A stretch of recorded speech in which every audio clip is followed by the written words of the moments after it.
Hey, welcome to Live with Lynn. So if you're here, say hi. If you're watching the replay, type replay in the comments so we know you were here, okay? Anyway, I am Lynn Huber, and over the last 2 days, we've talked about why it's important to believe in yourself, and we've talked about the perils of belief. So today, let's talk about the incredible power of self-belief, the really incredible power of believing in yourself. So if you believe in yourself, there's like nothing that can stop you from whatever you want to accomplish. That belief gives you the power to push forward and defy the odds. You know, you're going to be able to handle any roadblocks that come your way. You're going to be able to brush off naysayers. It's going to give you peace of mind when you stick to your belief. I mean, seriously, find me an incredibly, extremely successful person who doesn't believe in themselves. I mean, it's just not going to happen. Every single successful person believed they could get there, and that's how they got there. I mean, Steve Jobs, Martin Luther King, Michael Jordan, Oprah Winfrey, she's my favorite. So they're just a few of the most highly successful people, you know, who benefited greatly because they had that confidence. They knew, in fact, some of them, Oprah didn't come from anything. She came from really small means and, didn't have much of a life as a child, but look at what she overcame because she believed she could do it. She believed in herself. But it's not so much their levels of success that I wanted to talk about. It's their willingness to get up again and again when they failed and when they had a setback or, as they're working for the life of their dreams. Every one of them. I mean, Oprah tells story after story about all of her setbacks and how she brushed herself off and got back up and went after it again, right? So they were not only able to keep going and achieve this success because of the level of beliefs in themselves, they just did. They were able to keep going, despite the enormous amount of failures that they had. And for years, I mean, most of them for years and years before they had their big breakthrough. So their belief created a vision so big that they didn't care how many times they failed. They just used that failure as a stepping stone because they knew that they were eventually going to get to where they wanted to go no matter what. So especially as a business owner and entrepreneur, if you have a business, if you're an entrepreneur, you're going to most definitely fail and you're going to experience setbacks. It doesn't even matter. It doesn't even have to be a business. If you're in a job, you're a student or whatever it is you're trying to accomplish in your life, you are going to find failure and setbacks at times. If it hasn't happened already, I'm sure it already has because we've all been alive for a while, right? But it will for sure. And I'm not trying to be negative or discourage you, but it just is. We have failures, we have setbacks. And when it happens, you need your belief to be strong enough so that it won't have the power to completely wipe you out.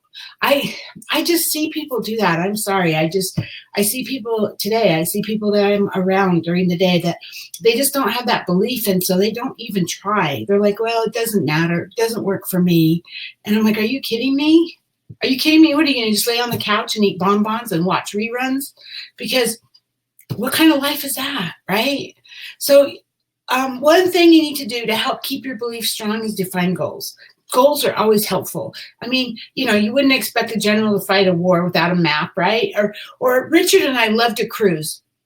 We love cruising. But on the ship, the captain, or it's not even the captain, it's probably the pilot, whoever it is that is in charge of the map, he doesn't just set the course to, say, Puerto Vallarta and then go off and take a nap and drink margaritas on the ship dock, right? He sets the course to Puerto Vallarta, and then all along the way, he checks the map and he makes course corrections. If he didn't, just the tide by itself or the wind, you would be going straight like this to Puerto Vallarta, but the tide or the wind would pull you off, and little by little, you'd get farther and farther away, and you'd just pass it right by, right? I mean, it's the same thing with an airplane. They have to make course corrections. They don't just say, okay, here's where I go. This is our end place where we're going. And we just set it and go. It doesn't work that way. It makes course corrections. And that's all those challenges are for us. So we need a map.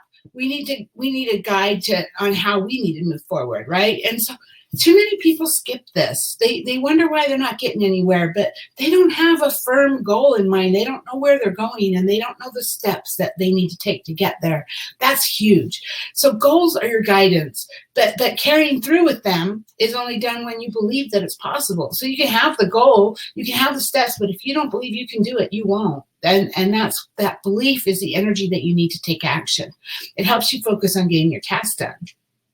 Also, when you have self-belief, you're going to have more self-confidence, right? It's a powerful tool because others are going to be attracted to that confidence. You're going to appear confident.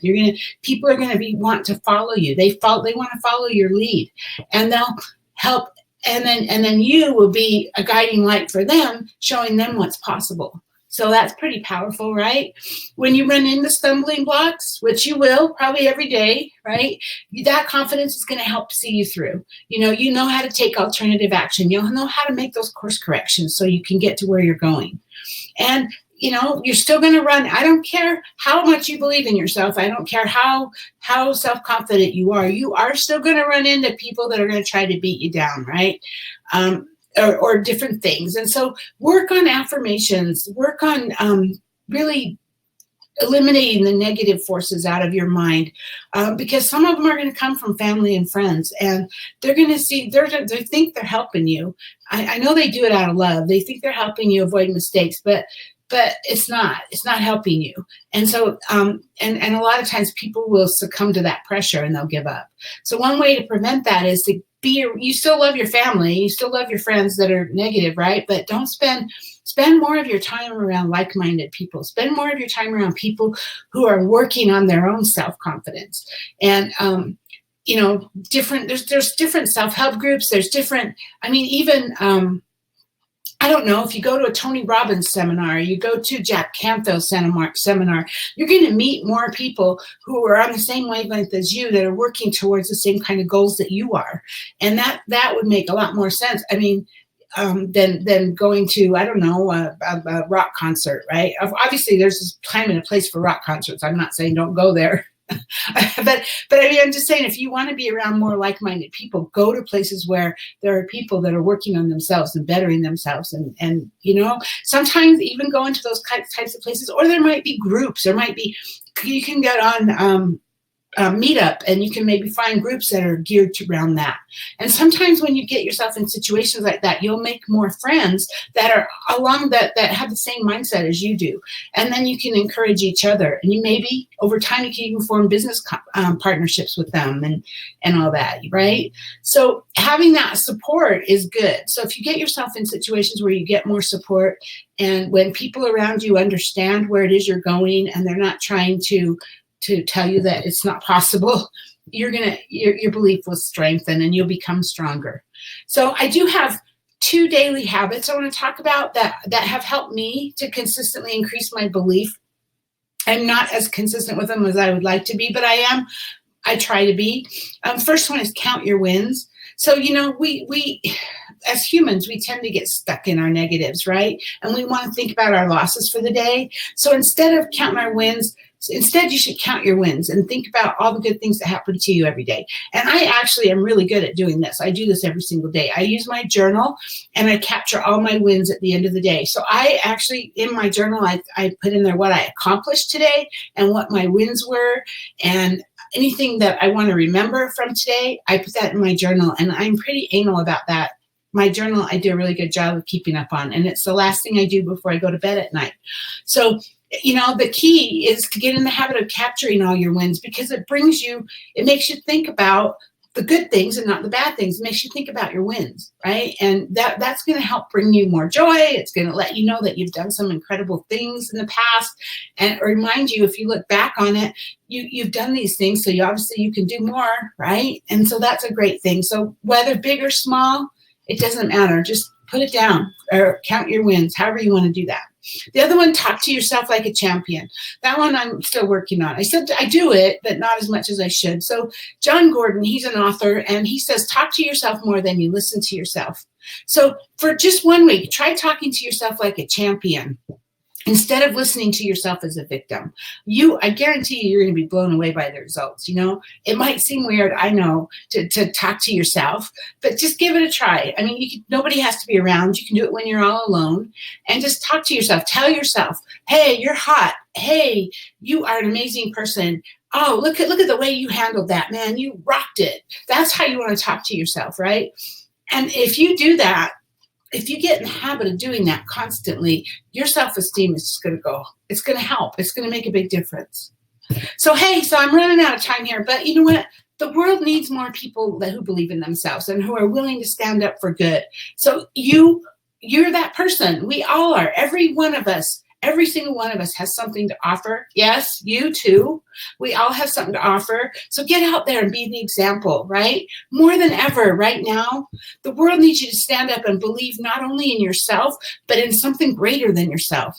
Use your skills and your talents to make a difference. Whatever it is that you've got, use it. You might think that you don't matter, but nothing could be farther from the truth. You matter. Right? The world changes when people stand up and take action.